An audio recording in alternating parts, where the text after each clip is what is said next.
All right, look, I'd like to thank you all for coming. I'd expected nobody except me and Oscar tonight, but obviously you're not football fans, and we will find that hopefully we'll finish about 8:15, and then if you want to watch it on TV, you're more than welcome.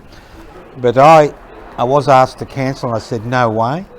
I've prepared, and there will be people coming. I'm not going to cancel. And this is part of a series of talks or presentations. They're not lectures, but talks or presentations on pivotal moments in Australian radical history. And I thought I'd look at the Constitution of Australia tonight. It's not the Australian Constitution, it's the Constitution of Australia. And it's a relatively slim document. You know, that's the Constitution itself. It's not a big document. And we'll go, and I'm actually looking for guarantees and freedom in the Constitution, because this is our Bible as Australians. This is what the laws are based on. This is what allows Parliament at the federal level to actually make laws. So it's an important document which most Australians are not familiar with. I assume none of you have read the Constitution? No, that's what I expected. Doug's read it. You got a book at home. It's good. Yeah, what you should do, guys, is you should open the book. You know, it helps. It helps to open the book. Now let's look at the history. Maybe get the kids' version. There's no kids version of the Australian. The Australian Constitution is the Constitution of Australia. Well, look at the history. Now, as you know, we acknowledge the traditional owners, who are the Kulin nations, who've never ceded their sovereign rights to this land. There are three types of people in Australia as far as the Constitution is concerned. There's a small group of Indigenous Australians who have no connection with the Constitution because they say they never ceded their sovereign rights because there's no treaty, right? And there's another group of Australians which like to call themselves sovereign citizens, who somehow think that the Constitution has nothing to do with them. Unfortunately, or fortunately, if you live in this country, both of those points are really academic, because the Constitution allows the state, what gives it a constitution its strength is the state has a monopoly on the use of force. You can say, I don't want to pay me taxes, but you'll have to pay your taxes. You can say, I don't want to follow the law, but there are consequences. And the types of laws and the types of benefits we receive as a community are incorporated in this little document. Now, as we know, initially, the original inhabitants were dispossessed in one of the most violent ways. Murder, rape, poisoning, infections, and across the country.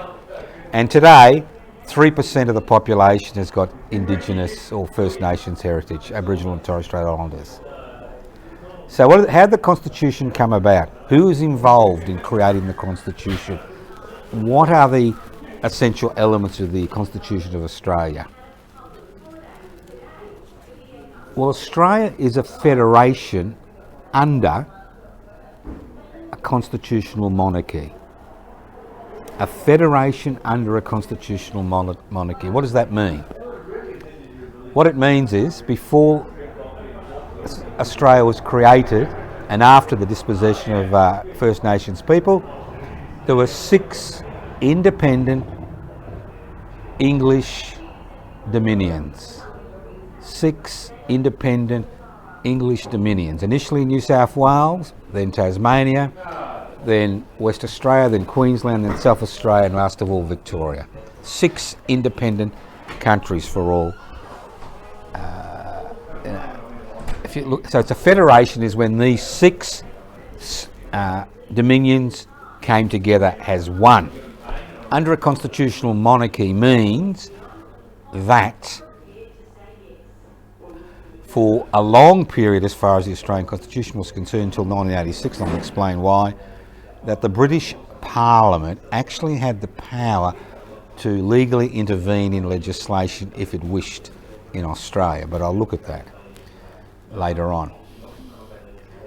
Now, why was there a push towards creating a nation state from these 6 independent dominions? And the main reason is, believe it or not, is the fear of invasion.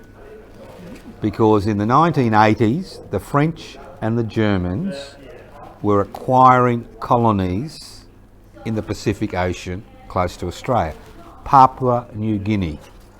New Guinea was a German colony till the Germans lost the First World War, and it became a United Nations protectorate under Australian rule. Then you had Tahiti, New Caledonia.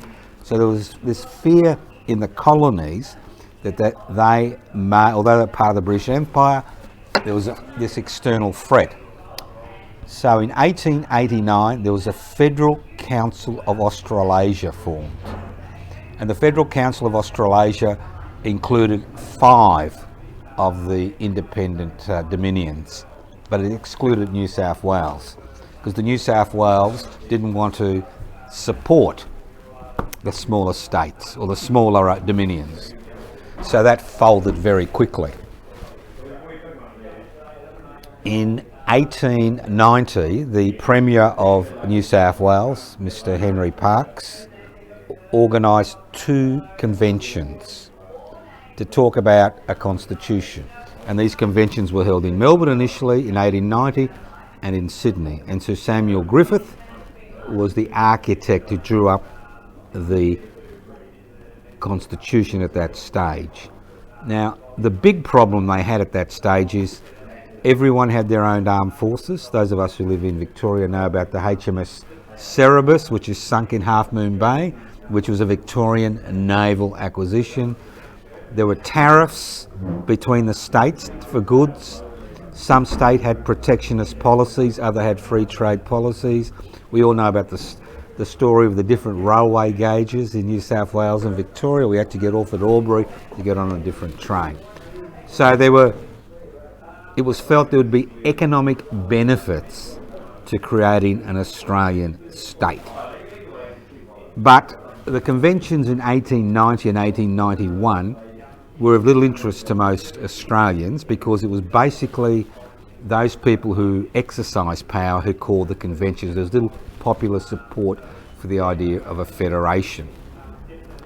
So what they did then is they had a number of popular elections in the various dominions to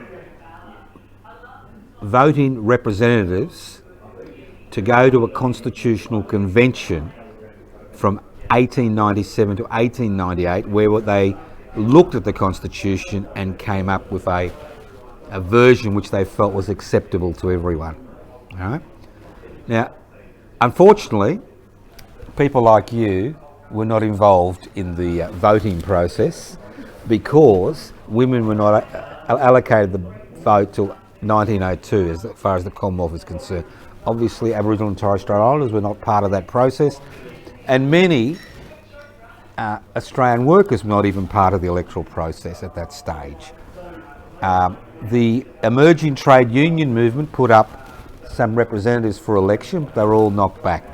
So the convention delegates were basically, almost to a man, and they were all men, were business people or politicians.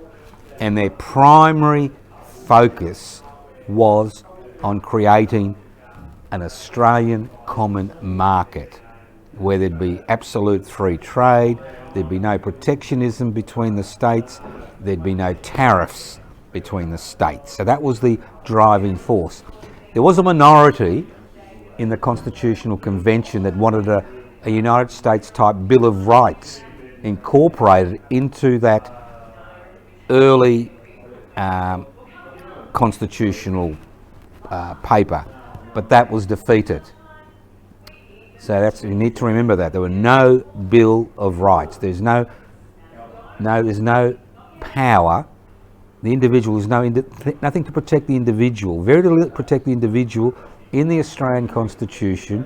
from the arbitrary exercise of state power, and you saw that during the COVID pandemic.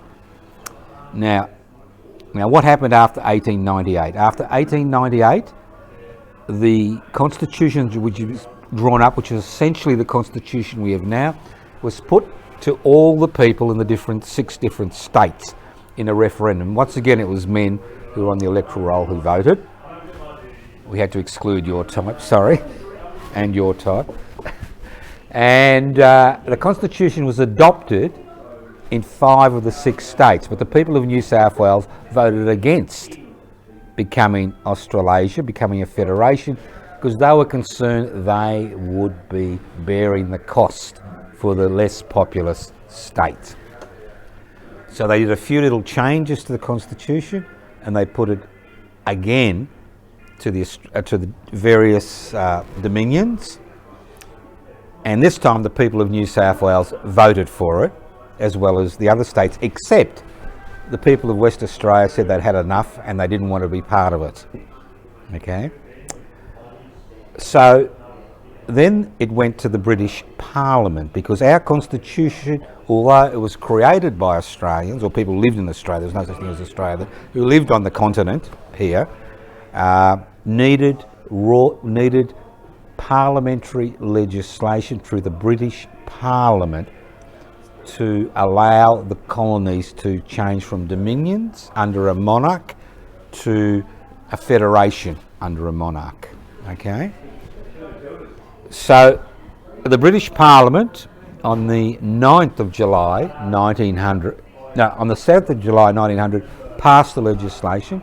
On the 9th of July 1900, which is supposedly celebrated in Australia today as Constitution Day, Queen Victoria, who was still alive in 1900, gave royal assent, and on the 17th of September 1900 it was proclaimed to start on the 1st of January 1901. Now the West Australians got a little bit concerned because they felt they'd made a mistake, and at the last moment they asked to join, and they were accepted, and the 6 states then became a federation. The 6 states became a federation. It became the Federation of Australia. So what's in the Constitution? The first thing is, I'm going to tell you the oath that we all swear as Australian citizens. Not if you become an Australian citizen now, but the original oath, which every parliamentarian in the House of Representatives and the Senate must swear before they can take their seat, irrespective of you being elected by your peers, right? And that oath is very simple. I, Joseph Toscano, swear to faithfully, that's right, I swear to faithfully bear true allegiance to His Majesty King Charles III, his heirs and successors according to law, so help me God. So in 2022, when the new parliamentarians were sworn in, each and every one of them had to swear a similar oath to that, where their allegiance was to the United Kingdom monarch, heirs and successors, before they could actually become a representative for that particular electorate or the Senate. Now, you may have seen Lilia Thorpe at that particular point in time, make a bit of fuss about it, but she had to swear in order to keep her Senate seat. It's that simple. It is in the Constitution. So although we may say we have very little interference from the British monarch, in this situation, if you don't swear your allegiance as an elected representative, you cannot take up your seat in Parliament, which is interesting. Now, what's in the Constitution? What is in this document that regulates everything that we do? How's the Constitution? When was the Constitution changed? And how was it changed? Well, the Constitution is broken up into, I hope I get this right, I think it's 8 different sections. All right. The first section is the legislature. The second section is the executive. The third section is the judiciary. The fourth section is finance and trade. The fifth section is the states. The sixth section is new states. And I was wrong, the seventh section is miscellaneous. You like that? Miscellaneous. So I don't think you heard the word the people anywhere in those headings, because as I told you, there's no Bill of Rights in the Australian Constitution. That was voted down in 1898 when they were formulating the Constitution. Okay? So you've got these separate sections of the Constitution. The first section basically outlines how Parliament is structured. And how it is structured, you know, there's a House of Representatives, which is double the number of the senators. Because it's a federation, each state, irrespective of its population, has the same number of senators, which is 12 senators. That was the consensus that was reached to encourage the states, the dominions, the British dominions, to federate as one country. The fact that the House of Review would have an equal number of senators for each state. Then you've got the House of Representatives, where the number of people who are elected are usually of equal number in terms of the population, and not only are they of equal number, but they're double the number in the Senate. So there's about 76 senators, and you've got about 150 plus House of Representatives. But the interesting thing is, and this is a fascinating thing, is that in Section 7, which is about the Senate, and Section, I hope I get this right, 14, no, Section 24. Section 7 and Section 24 is about the House of Representatives. It states representatives and senators will be chosen directly by the people. All right? Directly by the people. But it doesn't define who the people are. That is a definition under the Constitution which belongs to Parliament. And that's why you could have legislation in 1901 which denied Aboriginal and Torres Strait Islanders the vote. And it's quite interesting, but we'll go through that. The next thing is the executive, which is the arm of government which makes the laws, implements the laws. Now traditionally, initially, it was the Governor-General, who was the Queen's representative in Australia, who appointed the executive. But today, because of convention, it's the Prime Minister and the Cabinet which make up the executive, not Parliament, not the Senate. And that's why the Prime Minister and the Cabinet can declare war on behalf of the Parliament. Okay? Now, so that's an interesting thing there. Then you've got judiciary, which is the High Court and the Federal Courts. They actually interpret the Constitution. Now, the Constitution is interesting. A lot of people think it's just what is contained in this document, the Constitution of Australia. It's not. It's not just what's written in the document. It's also based on conventions, which are based on the which come out of the Westminster systems. Conventions like responsible government. And there's other conventions I look. There are many conventions which are unwritten, which influence the interpretation of the Constitution by the High Court. So why is the High Court so powerful? The High Court is powerful, although it's appointed by the government, the people are appointed by the government of the day, the 7 judges. It's powerful because, one, the judges have tenure. They can remain in office till the age of 70, and I'll explain that, why 70 later on. And they interpret the Constitution, which means they can declare a law which is passed in Parliament by the House of Reps and the Senate to be invalid because it doesn't meet the constitutional arrangements that are there. because the Commonwealth doesn't have unlimited power, because we're a federation of states. And the only way we got them to federate is to ensure that the states maintained a lot of authority and power. Every state has its own constitution. But when it comes to the passage of laws, if it's a similar law, Commonwealth law always trumps over state law. But the states are exceptionally powerful, as we saw once again during the COVID-19 pandemic, when certain decisions were made by states on health grounds which were constitutionally valid. Because under this constitution, we don't have the freedoms we think we have. And that's why they can be taken away at any time through a majority vote in the House of Reps and the Senate. Now, the fourth section is finance and trade. And this was the main section of the original constitution, because what it did, it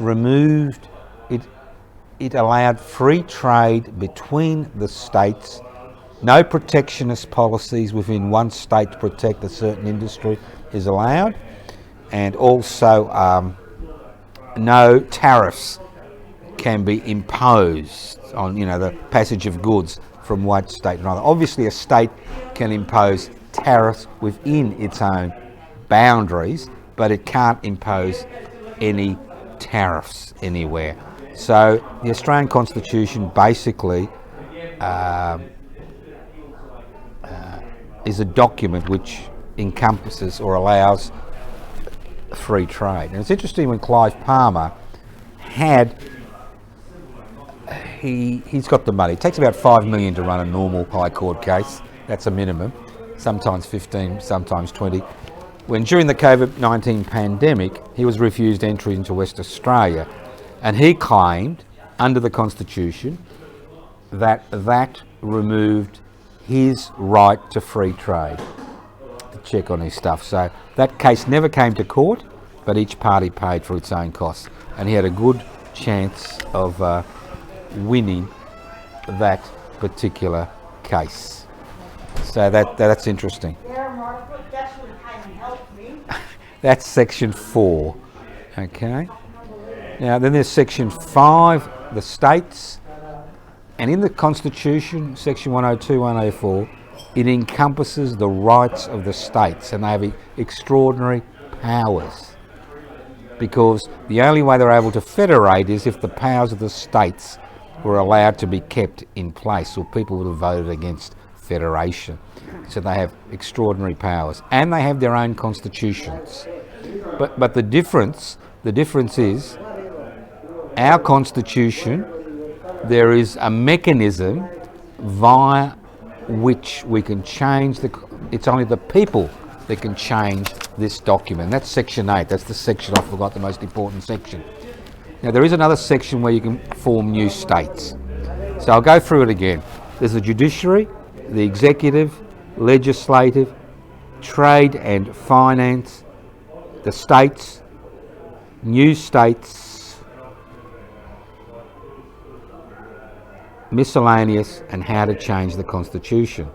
Now in Victoria, the Constitution can be changed with a vote in both houses of Parliament, the upper house and the lower house. Federally, this document can only be changed via a referendum, where there is a majority across the country and 4 of the 6 states actually vote for that change. And that's why the voice referendum is a very difficult proposition, because since federation there have been 44 referendums and only 8 amendments have been passed out of 44. And most of these amendments that have been passed have been particularly minor. In 1906, an amendment was passed in a referendum that changed the time that senators took up their senatehood. Usually it was the 1st of January, it was changed to the 1st of July. That needed a referendum, and it needed to be passed.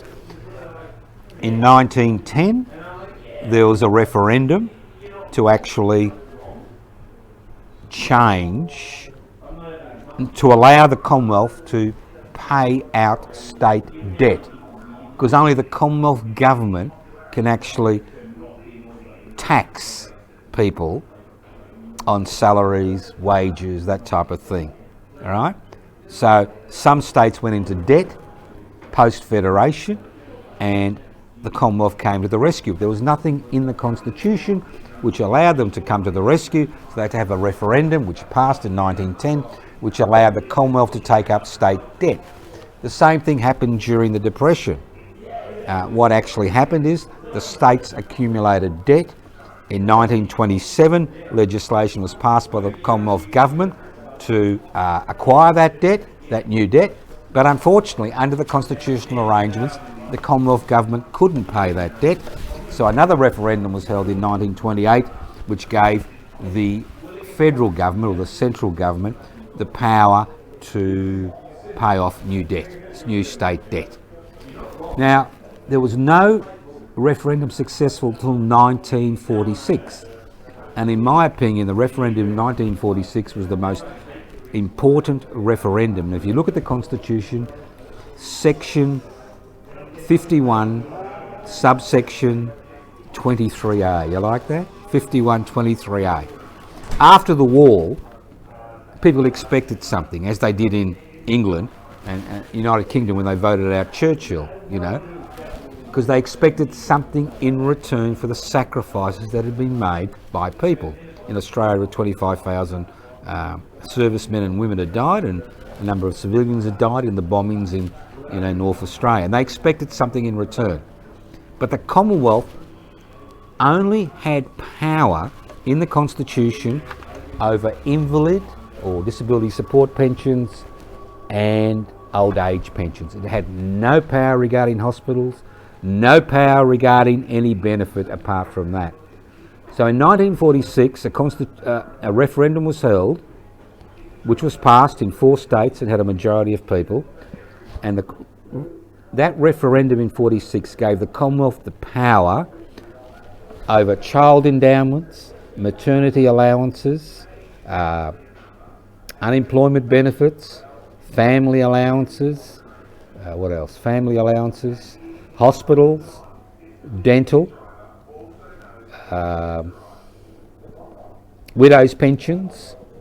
So everything we take for granted that the Commonwealth now legislates on, all those services we take for granted, that many of us have had some assistance from the Commonwealth, which is, our own money basically, comes from that 1946 alteration to the Constitution. And there's a section 51, subsection 23, but this is subsection 23A. Because subsection 23 only gave the Commonwealth power over what were called invalid pensions in those days and old age pensions. So all the allowances that we now receive through the Commonwealth government are due to that successful referendum, because the Commonwealth government had no power regarding any of that. The next successful referendum was in 1967, and most Australians today think that the successful referendum in 67, which had a 90% success rate, was about counting First Nations, Aboriginal and Torres Strait Islander people in the census. Because in section 127 of the Australian Constitution, there was a section which said that Aboriginals should not be counted in the Australian census, which means they couldn't actually have the right to vote or any other rights. But the important section which people forget about is the fact that only the states had the power to legislate regarding Aboriginal matters. And all those taking the children away, all those restrictive legislation regarding movement, the setting up of what are basically internment camps for First Nations people, they're all state-based legislation. And in section 51, subsection 26, it said, and this is a very interesting part of the Constitution, it says that the Parliament can make legislation this was before 67, for any race not Aboriginal in any state deemed necessary. Okay? So at that particular point in time, only the state governments were able to make legislation regarding Aboriginal people. And that's interesting because when the Constitution was set up, and there are 128 points in the Constitution, it was set up for that very reason, because the states didn't want to give up their authority over Aboriginal people. So the 67 referendum allowed the Commonwealth government to make special legislation. So the new section of Section 51, number 26, reads that the Commonwealth is able to make legislation for any race, and that's still in the Constitution, any race that is deemed necessary. So you could pass legislation under the Australian Constitution to deny a section of the population the right to vote because of their racial origins. So it can be used in two ways, that section. It's a very powerful section. It can be used to make special legislation to give advantage to people, or it can be used special legislation to exclude people, because only the words "except Aboriginals in every state" was removed from that section. Now that began the land rights movement, because before that no state was willing to give up its authority over Aboriginal people. When the Australian people voted to allow the Commonwealth to make special legislation based on race, they could make that special legislation. That's when we saw after the election of the Whitlam Labor government, the land rights movements flourish, and in the Territory, only in the Territory, Northern Territory, were people granted land rights. Only because the Commonwealth government is responsible for the territories, and there are about 10 Australian territories. Some are just little islands with nobody on them, and some have got 200 or 300 people on them. Things like Pitcairn, not Pitcairn, that's British, my apologies. All those, Lord Howe Island, all those holiday destinations we go to, Norfolk Island, Macquarie Island, they're all territories as well as the Australian Capital Territory. So that was the legislation. Now let's get to 75. This is fascinating because the Governor General has reserve powers which are not stated in black and white in the Constitution. But you must remember that the Constitution, when the High Court interprets the Constitution is based on Westminster Conventions. Now at the end of 75, when the Labor government was in a bit of a crisis, what happened is a number of senators died, and the convention is that the state that the senator represents appoint a senator from the same political party. But this didn't happen. What happened is the opposition, the Liberal Party, in the National Party, Bjelke-Petersen government in Queensland, the Lewis government in New South Wales, appointed senators in the place of retired or senators who had died, who had no affiliation with the political party that elected them. And this was a convention. And so that shows you that conventions can be broken. This led to the situation where supply was blocked in the Senate, because the government, the Whitlam government, didn't have the numbers in the Senate. Now, when supply is blocked under the Westminster system, the convention is the Prime Minister either resigns or calls a fresh election. Because if you haven't got supply, what that means is you can't fund the programs that the Commonwealth government is responsible for, which is a huge number of programs these days. Hospitals to a part degree, education, part degree, pensions of all types, allowances, student allowances, and goes on and on. Widows' pensions. When you mean supplied, you mean they had the money, but they wouldn't allow them to That's spend right. the money? Wouldn't allow them. It's got to pass both houses of parliament. So if you can't guarantee supply, right, you either resign or you call fresh elections. Let's see what the people think. You take it back to the But people. if you call fresh elections, does that change the Senate as well, or just the lower house? No, I'll explain that in a minute. Oh. Bloody interruptions, I don't know. There'll be time for questions, Lewis. Typical Lewis. All right. So Whitlam defied convention. He refused to resign. So the Governor-General, who's actually the Queen's representatives, or the monarchs, forget about the Queen, we've got Charlie III now, who's the monarch's representative in Australia, dismissed the government, put in a caretaker Prime Minister who called fresh elections.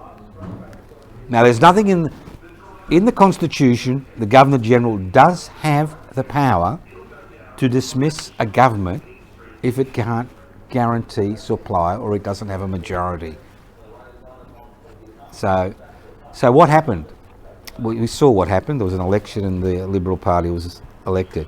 But the important thing is that in 1977, now remember, we've only had 5 amendments to the Constitution till 1977.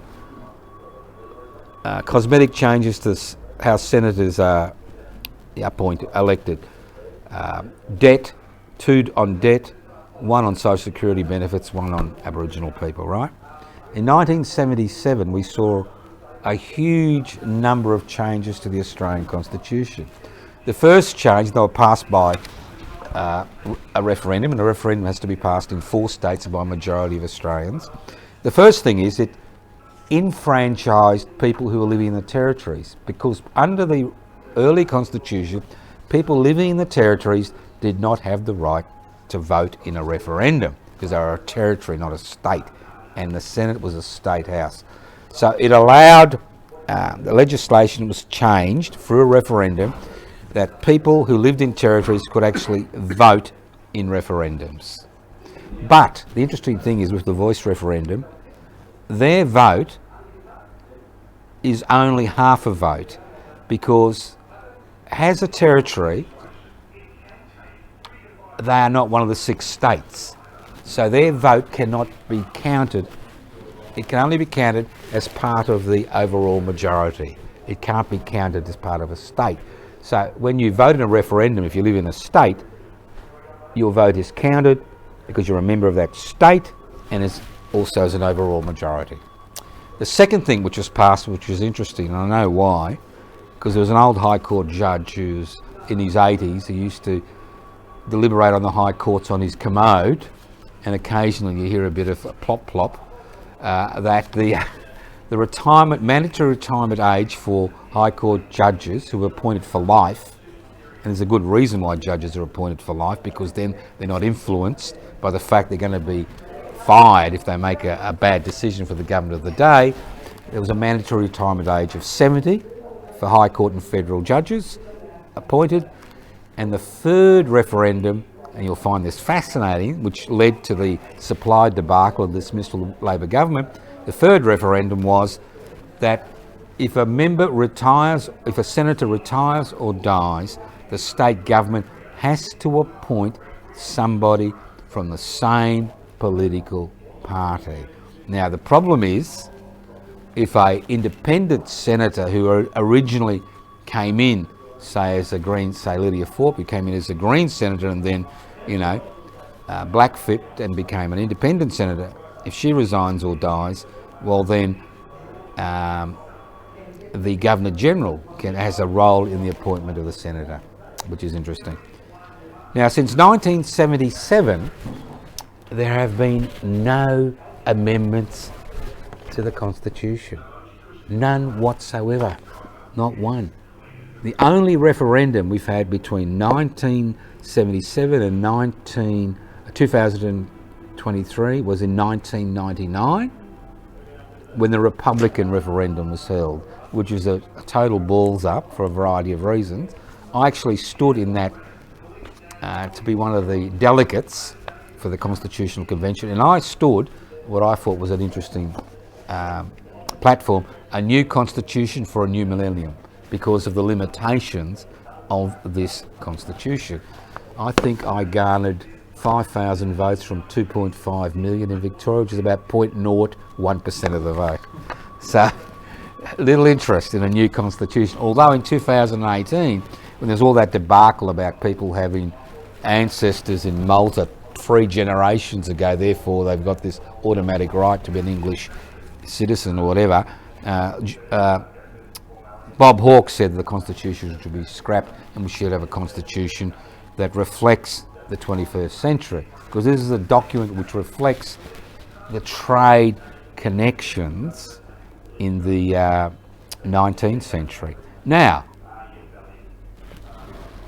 I've spoken, 30 minutes, 40 minutes? Have I mentioned a guarantee, a right, a freedom? No.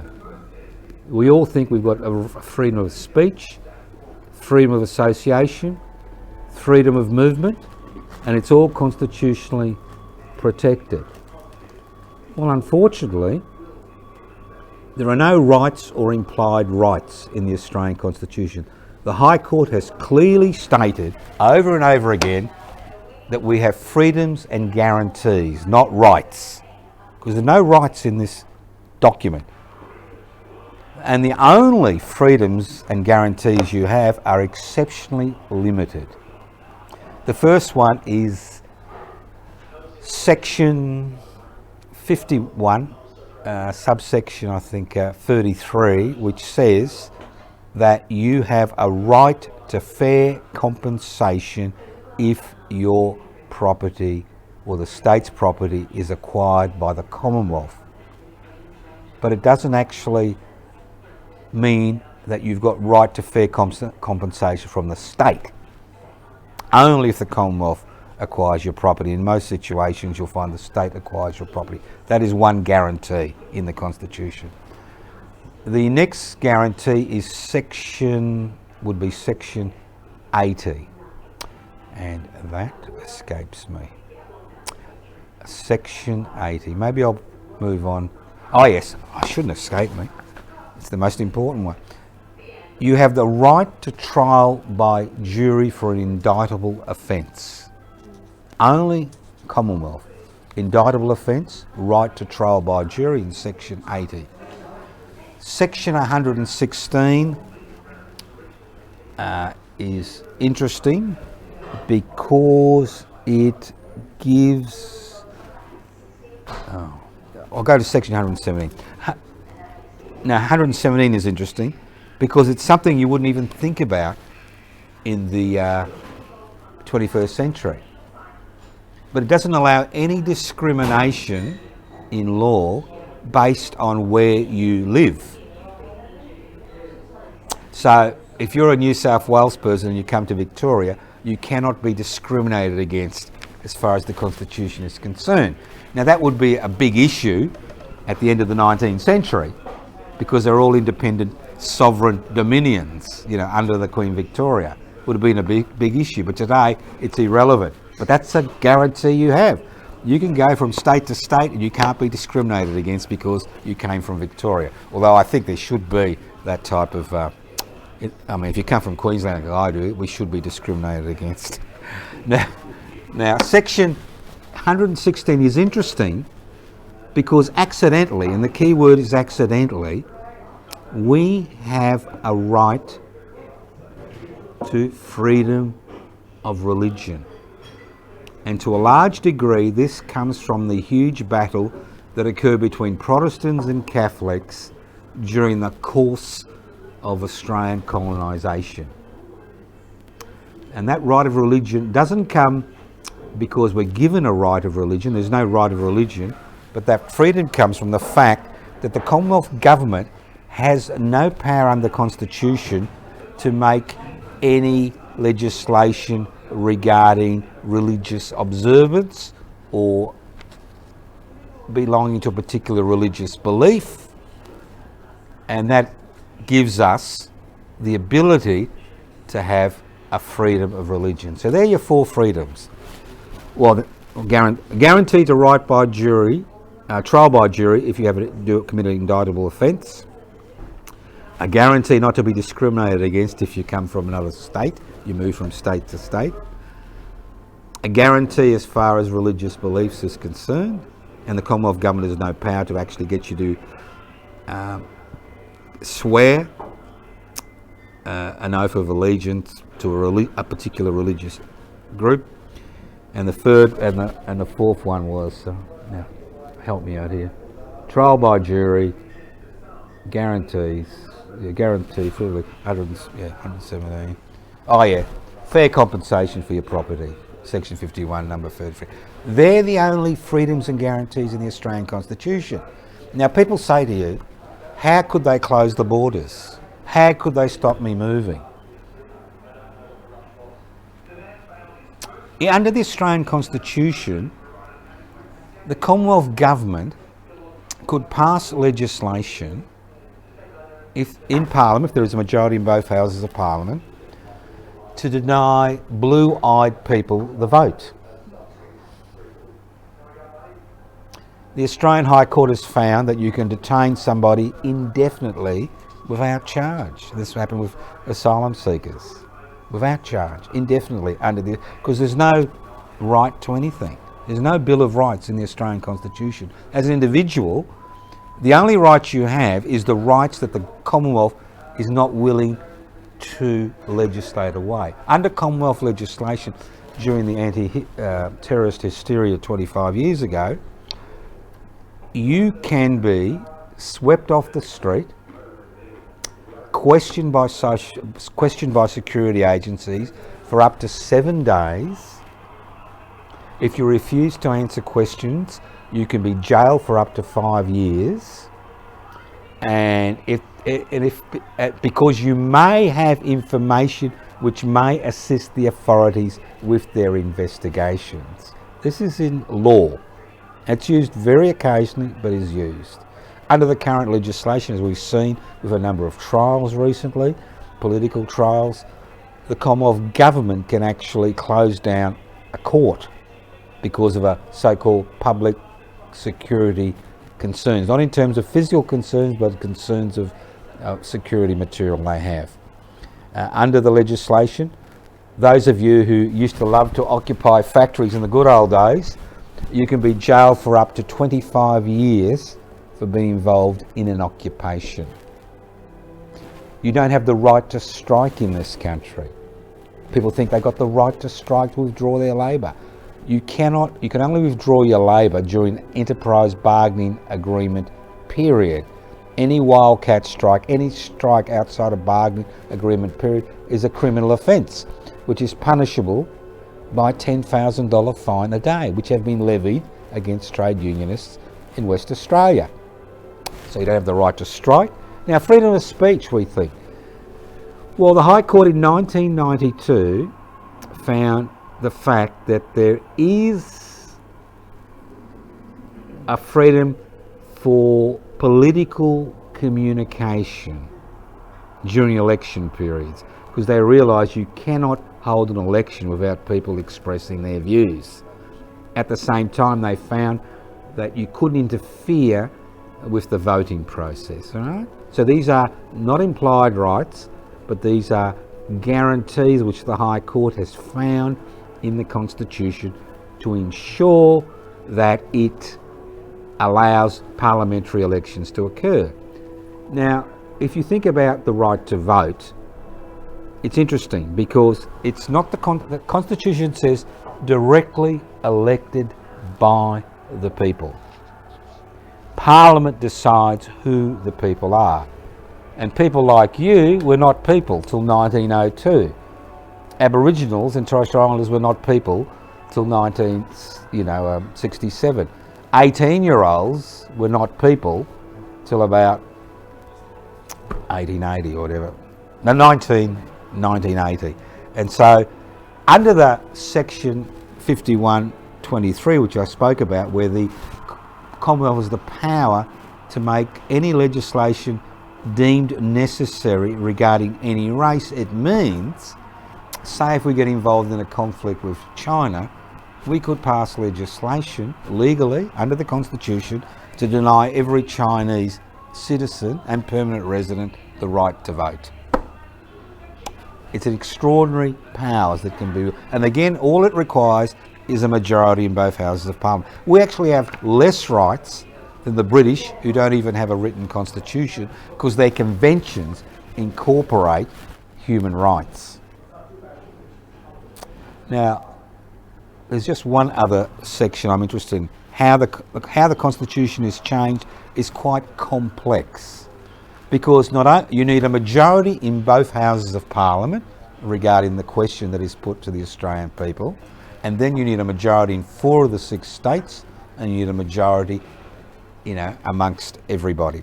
Now, an interesting thing is there was a momentous change in 1986, and I'll give you a little example.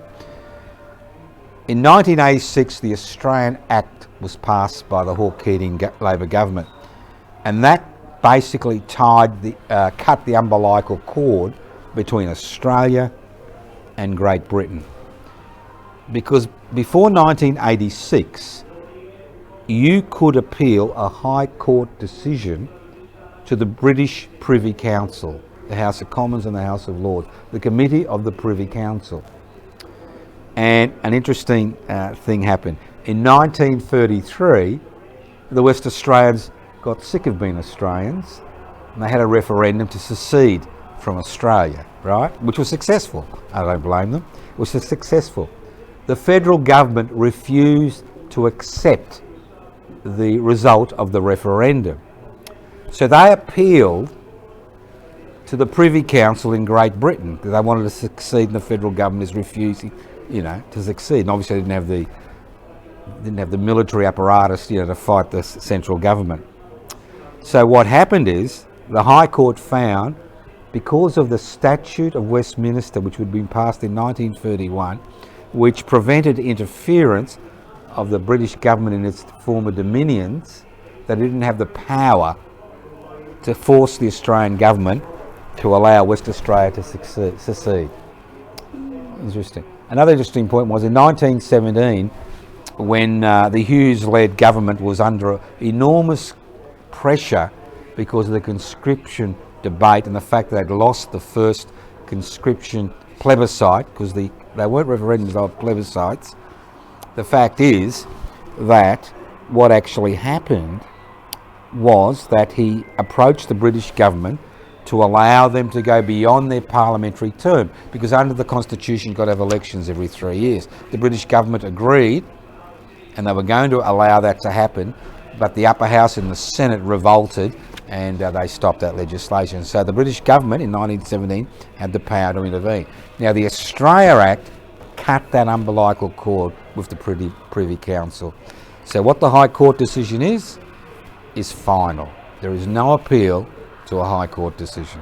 It's a final decision on the interpretation of the Constitution, which is basically a written document, and conventions, which are basically based on the Westminster model. I think I'll open it for questions. It's a fascinating document, and those of you who think you've got freedoms, think again, because you don't. When you hear about people talking about the First World War, they fought for freedom of democracy, but they didn't.